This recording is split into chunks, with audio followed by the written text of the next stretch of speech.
Hey listeners, it's Jim. And finally, after a winter that never seemed to end, after all the times you and I talked about cold and snow and came up with topics that we could discuss without ever really being near the bees, I'm here. So you'll probably notice my sound quality, not what we would like, but it's the best I can do here in the field. I came out all during the winter, checking things here, nothing to do, but just come look, and it just looked terrible. So it's a pleasant surprise to find out that I only suffered about a 30% winter loss here of colonies. So I wanted to sit here and just watch the bees come and go. I want to tell you some of the situation that I'm in, some of the situation I hope I can resolve this year, and see what you think, and maybe let me know what situations that you're in. Listeners, I'm Jim too. I come to you once a week here at Honeybee Obscura, where I just try to talk about something to do with plain talk beekeeping. Welcome to Honeybee Obscura, brought to you by Growing Planet Media, the producers of the Beekeeping Today podcast. Join Jim 2, your guide through the complexities, the beauty, the fun, and the challenges of managing honeybees. Jim hosts fun and interesting guests who take a deep dive into the intricate world of honeybees. Whether you're a seasoned beekeeper or just getting started, get ready for some plain talk that'll delve into all things honeybees.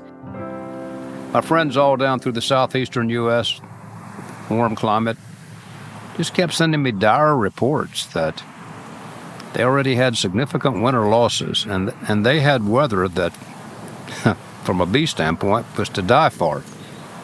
Nice, mild winters. They did have some snow. They had some cold. But overall, I would have thought that my bees would have loved to have been in the southeastern U.S., and to hear that their bees were dying off was a harbinger that things wouldn't be good for me here, for a whole list of reasons that I'm not going to go into now, maybe later, but not now.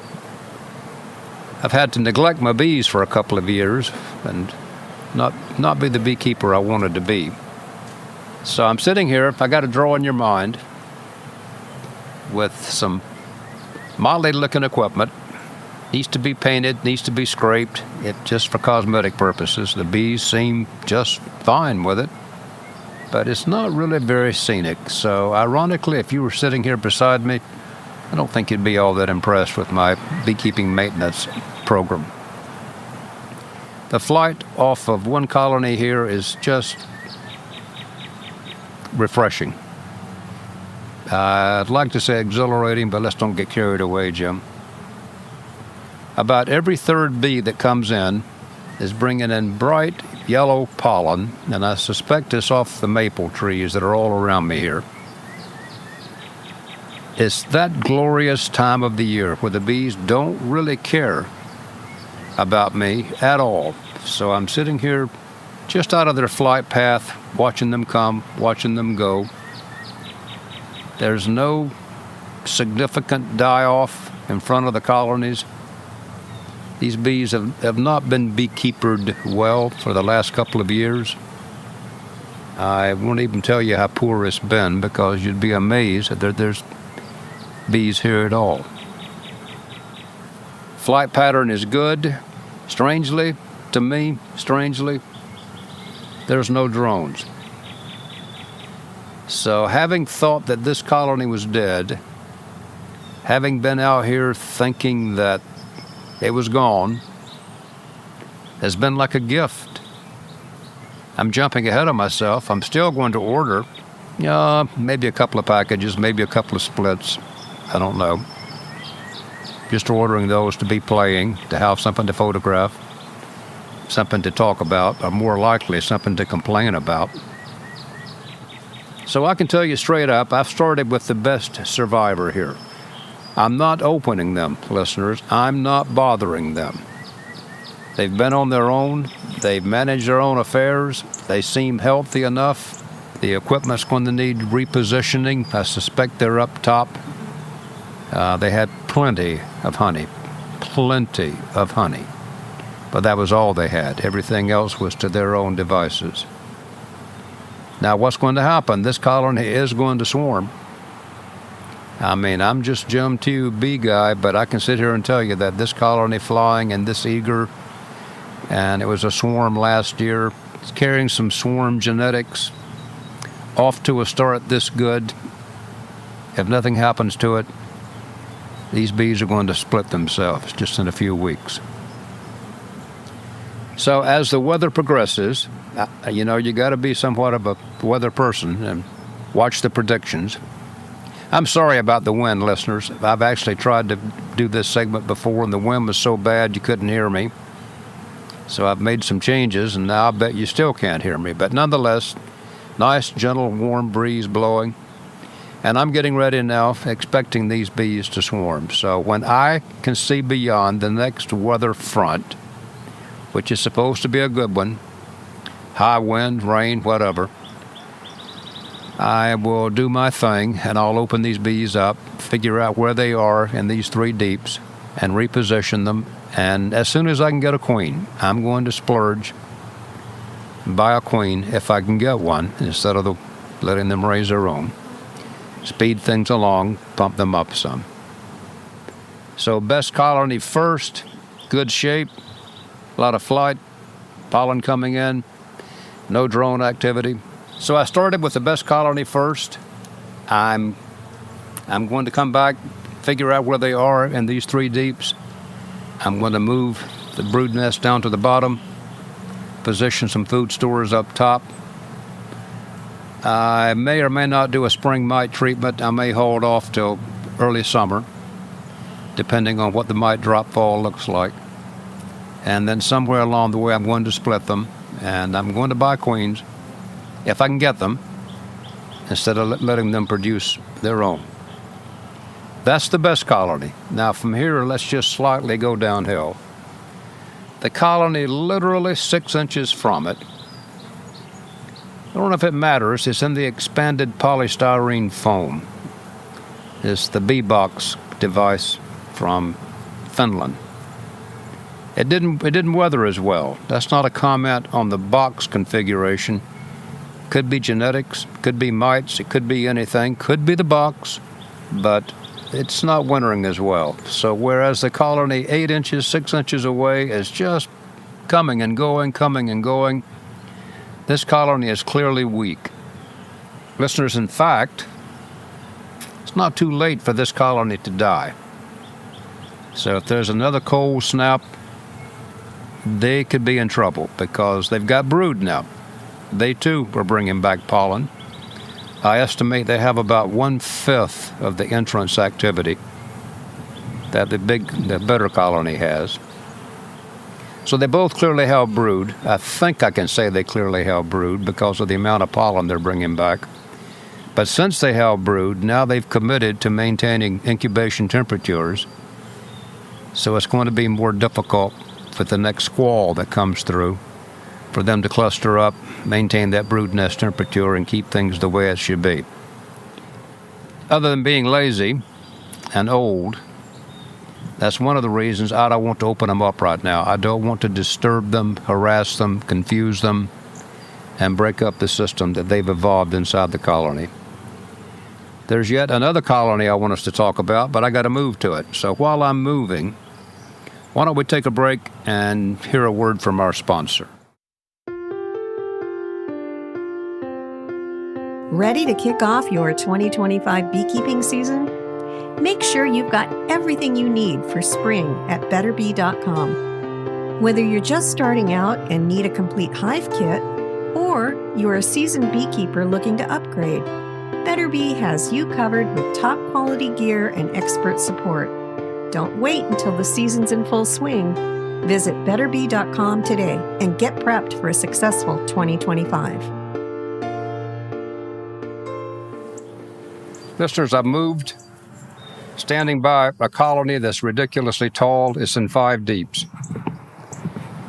Last fall, I had issues that affected my beekeeping, and one of the colonies died before winter ever even started. It had almost had 2 deeps of honey on it, so I just set them over on the colony beside it. So this colony is in 5 deeps. And since I'm from a warm climate, even in Ohio, which is kind of a moderate climate, I still stagger the upper deeps so they have an upper entrance. And that's what they're using right now, is that upper entrance. There's a lot of flight. It's about probably 3/4 of the one that I'm eager about. A lot of pollen coming in. Good flight. They're coming in at the top slot 3 deeps up. Now, whining, complaining all the time that I do, I'm honestly going to have help to get those top deeps off. They were dead weight heavy last fall. And I'm going to try to get a grandson or another beekeeper to come help me get those top deeps off, to find the brood nest, and then to reposition this into a more manageable colony so I can get a mite program underway. Go ahead, ask me. Ask me why you don't just open that colony up, stand on a short ladder, and pull out a frame or 2 at a time. I've tried that in the past. It works, but it is work. It's time-consuming. The bees don't like me doing it. If I can't get help, that is, in fact, what I'll do. The colonies are sitting on some nice stands that I got at Better Bee, really nicely positioned. They're stable. But it also means they're about 18 inches off the ground. So the colony is actually taller, higher than my head, and I'm standing, I don't know, man, 5 feet and 11 inches tall. So this is a tall colony. But there's good activity here, and it seems unfair to the queens that have done all this, but if I'm going to be an efficient beekeeper, this colony should be requeened. You know, I'm going to think about that a lot, talk about that with you a lot more. Do you just let the bees do it themselves and save $40? Do you get right in the thick of their lives and put the queen in there they may not want? All those things are questions for another day, not for this day. But right now, just to say again, this is a nice, warm, breezy spring day, late winter day. Still some winter coming, but right now this is a good day just to be in the bee yard and honestly not be bothering the bees, just letting them be bees. I'm going to move again. There's yet another colony, but it is not in the same situation, so stand by while I move again. Listeners, I moved yet again, and I'm standing by 2 colonies that are totally dead. And it's that bizarre situation that almost happens every year. They were strong colonies, so it had to be mites. In the old days, it would have been queen failure or maybe some other disease, but I'll just bet you that it was mites that did this to these 2 strong colonies. So they are in 1, 2, 3, 4 deeps in a super. There must be 120 pounds of honey here. I have a lot of robbing activity going on. I've talked to you at length. I've written articles at length about this whole robbing business. I've really developed a personal philosophy on this. Every bee knows how to rob. It's not something that beekeepers train them to do. It's very practical to rob.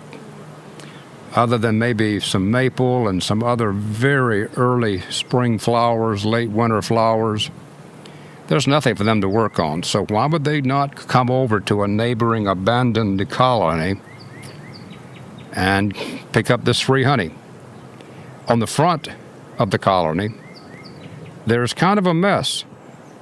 It looks like it's probably a mix of wax and propolis where they tracked in and out, and they've left a spot on the colony. So all of this bee activity here, that's not foragers. This is not a living colony. There's a little bit of tussling every now and then when the bees come and go. There's some opportunistic flies, probably some sarcophagids and some blue bottle flies that are here because there must be some kind of detritus inside that they're able to feed on to. The one right next to it's in two deeps. It was just a blistering colony last year. It's dead. So every year, some of the strangest colonies die. The colony I've already discussed that's in the green expanded polystyrene equipment, it was not much of a colony last fall. Why is it alive? And at the same time, that green colony over there that I can see from where I'm standing has also been under a degree of robbing attack, because that colony that's just 8 inches from it will shamelessly go over and kill off its neighbor and take its stores. There's nothing more important to bees than their nest. And if it appears that if they sacrifice another colony next to them, this is just how things were supposed to be. The strong get stronger. So I'm not really all in a tizzy about this robbing going on, because as soon as there's a good nectar flow going on, ironically, the bees will move away from this. There'll always be a few bees here, but the intensive activity I've got here now, intensive's the wrong word, listeners, eager activity, let's go with that. There's not thousands of bees here, there's hundreds of bees here. They're very active, very coming and going, very flighty, very darty, as they explore this free larder of food here. But I'm not all wadded up over it, because it's most likely my bees. I can't guarantee that. Could be bees from neighboring colonies that are coming over here. Kind of convinced that bees know where their neighbors are in the community, but that's another story for a different time. So I'm not really bummed out about all this robbing going on, because it's kind of self-limiting. And as soon as I feel like that spring is here to stay, I'll get this mess cleaned up. Is it a mess or a situation? Let me say I'll get this situation corrected and get it under control. To me, it's interesting. I've not seen a single drone. Now, here in late March, early April, I guess you'd say it's a bit early for drones, but I'll bet you in those colonies that have brood that they've already got drone production underway. Not because they're going to mate with those drones in those colonies, but they're actively producing these drones to contribute to the gene pool. Other colonies are doing the same, so when those queens take their early season flights, there's possibility for them to successfully find mature drones out there. So I bet you that there's drone production underway. In retrospect, it's just a good day to take a walk in the bee yard. I've been given a bit of a gift in this yard. There's more colonies alive here than I ever dreamed. There's one that's going to be particularly alive if I don't do something about it. The other two colonies have a chance of surviving. I'm going to split that one colony if I can before it swarms. I'm going to get a few packages, and I'm going to turn back into a more consecrated beekeeper than I have been for the last couple of years. So I hope you stand by, hold my hand. If you got some comments, send them to me. I always read them. I don't always respond, but I read every comment every time. If you got a reprimand, send that too. I need to know what you like and don't like. And you need to know I always truly enjoy talking with you. It's just a very fulfilling thing for me to do, to come out here and hang out with my bees for a few minutes and not be the pest to them that I can be. So until I get a chance to open these bees up and tell you more about what's inside, it looks like yet another season has started. How many seasons has this been? More than I really care to count. It's that time of the year. I deeply appreciate you listening and keeping bees. It's just a great thing to do. It's just a great thing to do. I'll be talking to you next week. I'm Jim, telling you bye.